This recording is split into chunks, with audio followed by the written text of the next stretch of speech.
Establishing marketing goals is critical to the success of your YouTube marketing. Countless entrepreneurs and businesses have set up a YouTube presence, made a few posts, and then let it sit untouched for months or even years. This is usually due to a lack or an absence of goals. So, before you even begin establishing any sort of YouTube presence or strategy, you need to establish clear marketing goals. Your goals should be specific, measurable, and attainable. They can be long-term, short-term, or a mix of both. Deadlines and milestones can be helpful as well.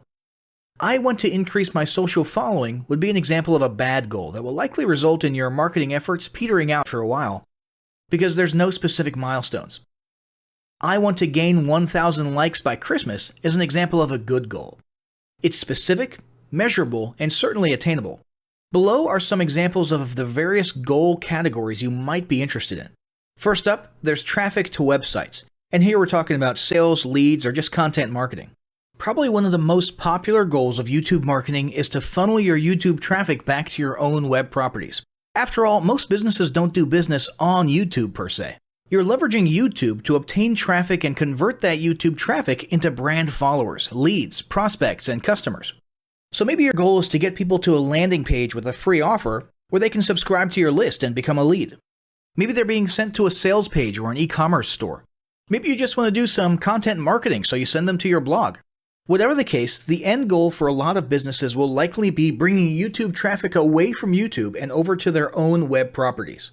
Next up, there's social following, which we like to call YouTube as autoresponder. In this goal category, your aim is to build a large number of followers, and the reason we also refer to this as YouTube as autoresponder is because the main sought-after benefit here is to increase the number of people who will see your uploads in their feeds. In this sense, your YouTube posts become similar to sending out email broadcasts via your autoresponder. If you grow a large enough community, this can be very beneficial, and if your content is engaging enough to get a lot of traction in the form of likes, comments, subscribes, and shares, you can significantly increase the range of your organic reach into people's feeds. Next, there's passive presence. Some businesses might have purely passive goals. Simply being present and discoverable inside of YouTube is a benefit that has wider appeal and greater utility than you may think. In many cases, a company's YouTube presence might supersede or at least augment what was once the role of a blog, assuming most of your content can be conveyed in the form of videos or attached to videos. When people come across this content of yours and they look at your channel, they can see some basic info about your brand or business, and you can get some traffic to your website. The same approach can also be used for events, communities, and brands. After that, there's brand awareness. Another goal that's less thought about might be spreading brand awareness and recognition. If you're just starting out, there's a good chance your brand might be in need of a jump start. If nobody's ever heard of you, a great way to increase recognition is to simply create and share unique, helpful, or entertaining content and get your name, logo, and overall brand identity in front of as many people as possible as many times as possible. If this is your goal, you want to avoid being salesy in the beginning. Ensure you're focused almost entirely on posting helpful, relevant, or entertaining videos. After that, there's expanding existing audiences. If you've already got an audience, your goal might be to make it bigger. This can be done via several social marketing methods. Sharing viral content, either curated or created yourself, can lead to a huge increase in your YouTube audience. Although creating your own viral content like that can be great, if you don't have the time or means to do so, you can simply leverage existing content that's already been proven to be viral by curating or resharing it with your own comments or angle added to it. Obviously, you don't want to actually steal and re-upload someone else's video. We're talking about doing a little video review or commentary about a content piece, preferably linking to the original content piece, and adding your 2 cents. Also, a few humorous videos can't hurt either.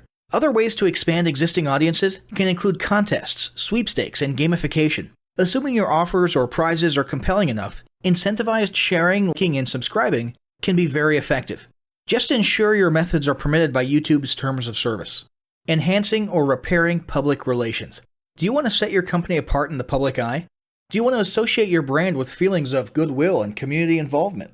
Was your business recently involved in a controversial incident that requires damage control? It doesn't take a humiliating public catastrophe to make PR enhancement a good idea. This is a goal that any business can engage in. Non-sales related campaigns can include videos that foster positive values and goodwill, or even involvement in social movements, or noble causes. On the social movement side of things, be careful not to alienate half your prospects, though. Did your business recently donate to a charity? Build a school in a third world country? Serve food at a local pantry? These are all great things to post about. If not, then they don't necessarily need to be about things that you and your business participated in specifically. They can be content about general things like a heartwarming video about helping the poor or caring for the elderly. Special holidays like Christmas, Thanksgiving, or Mother's Day also present opportunities to leverage emotions, foster goodwill, and enhance your PR. Next, there's market research. A hugely beneficial goal of YouTube marketing is market research. If you're just starting your business or going down a new path, YouTube can be an excellent place to learn more about your audience and your market.